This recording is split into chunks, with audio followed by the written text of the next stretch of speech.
says, do you have suggestions for recruiting new board members? We have a hard time keeping good board members and harder time replacing bad ones. That is the question. That is the golden question of associations always. You get a large association with a few volunteers and they start to get a little tired and burned out.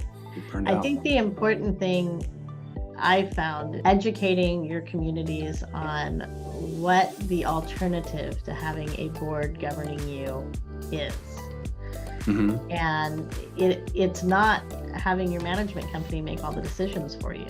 Our contracts limit us to certain things that we can and can't respond to, and the decision making is your board of directors. They have to be the decision makers in your community. In the state of Washington, an association that does not have a governing party could subject themselves to what's called a conservatorship. The state of Washington will step in and govern your association for you.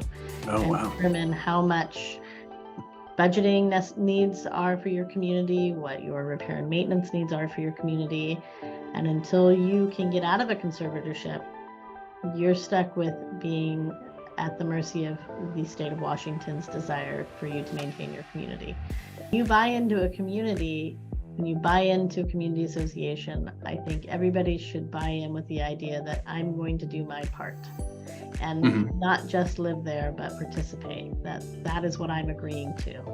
I'm agreeing to being a part of this community and applying these governing documents to my daily life.